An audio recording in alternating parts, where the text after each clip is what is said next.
Jai Hind everyone, this is Varsha Dubey. Welcome to you all in your social science class.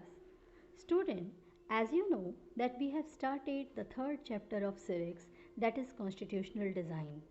And through the last few videos we have already discussed with the example of South Africa that what was the challenges, how did they have the problem of discrimination, how the apartheid system, how did they abolish all that and make a wonderful constitution.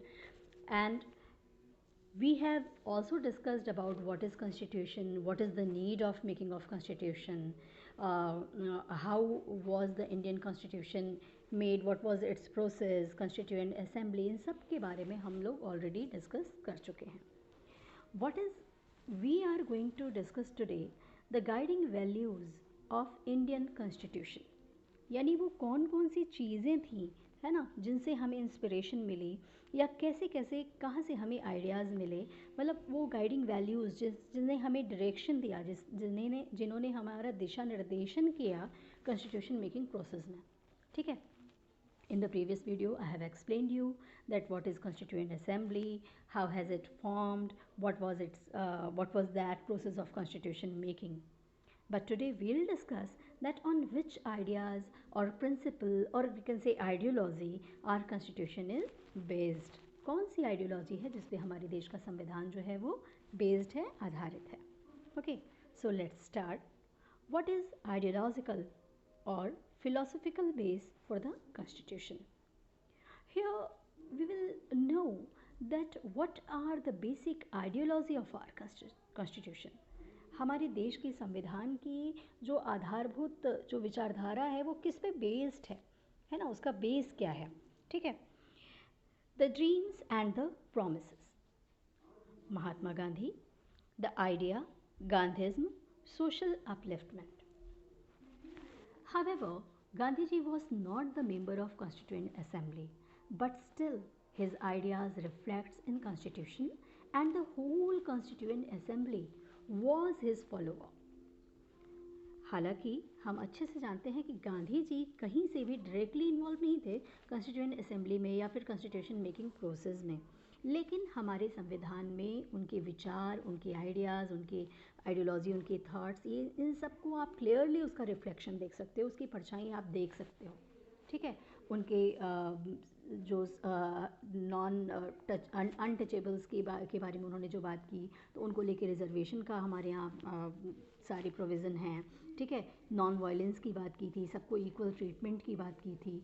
और फिर राज्य का हमारे जो नीति निर्देशक तत्व है यानी कि डायरेक्टिव प्रिंसिपल्स की जो अगर हम बात करें तो ये सारी चीज़ें कहीं ना कहीं गांधी जी की आइडियोलॉजी से, गांधी जी की विचारधारा से इन्फ्लुएंस थी.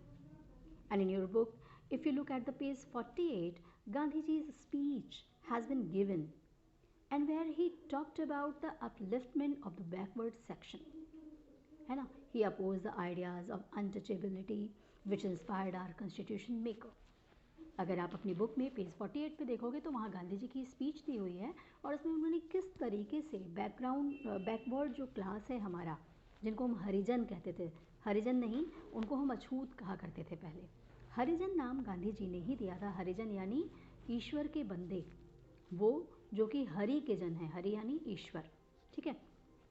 तो किस तरीके से उन्होंने अनटचेबिलिटी को जो है वो रिमूव करने की बात की, है ना, और कॉन्स्टिट्यूशन मेकर्स हमारे इन सारी चीज़ों से प्रभावित थे. ठीक है. आप देखिए ये बी आर अम्बेडकर की अगर हम बात करें तो B R Ambedkar different idea for eliminating inequality. यानी like Gandhi ji, Ambedkar also seek to bring the social upliftment, but their ideology was totally different. Gandhi ji की तरह अंबेडकर भी ये चाहते थे कि सोशल अपलिफ्टमेंट आए, समाज में जो पिछड़े तबके हैं वो आगे आएँ, उनका अपलिफ्टमेंट हो, उनका विकास हो, लेकिन उनका तरीका, उनकी विचारधारा गांधी जी से बिल्कुल अलग थी. Ambedkar wanted to empower the backward people by reservation. Our constitution adopt their ideas. हमारे संविधान में जो रिजर्वेशन का प्रोहिबिशन आपको देखने को मिलता है, प्रोविज़न देखने को मिलता है, तो ये रिजर्वेशन का आइडिया बैकवर्ड पीपल के अपलिफ्टमेंट के लिए अंबेडकर जी ही लेके आए थे, और वो हालांकि तरीका उनका गांधी जी से अलग था, लेकिन फिर भी इसको हमारे संविधान में आज तक आप देखिए ना, रिजर्वेशन का प्रोविज़न है हमारे संविधान में, ठीक है। फिर है रिफ्लेक्शन इन द प्रेम्बल। हमारा अगर आप प्रेम्बल देख लो, उसकी शुरुआत कैसे होती है ना, प्रेम्बल में ही है we the people of India, ऐसे शुरुआत है। आप अगर आपकी बुक में, एनसीईआरटी की तो हर बुक में शुरुआत में आपको देखने को मिल जाएगा प्रेम्बल। इनफैक्ट सेवरल प्रिंसिपल्स और ideology of so many philosophers is reflected in our constitution. बहुत सारी विचारधाराएं अलग अलग फिलोसोफर्स की हैं, जिनका हमारे कॉन्स्टिट्यूशन में आप क्लियरली इम्पैक्ट, इन्फ्लुएंस या फिर रिफ्लेक्शन देख सकते हो। This can be seen in our preamble.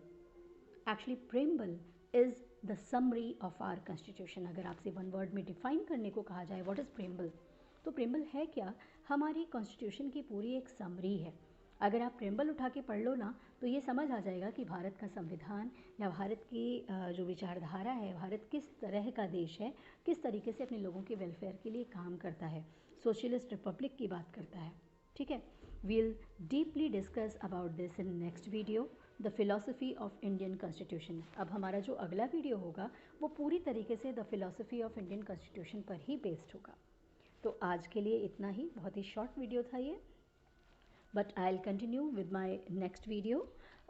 Till then, please stay connected, keep learning, like, share and subscribe my channel, and also click on the bell icon to get notification of my upcoming video.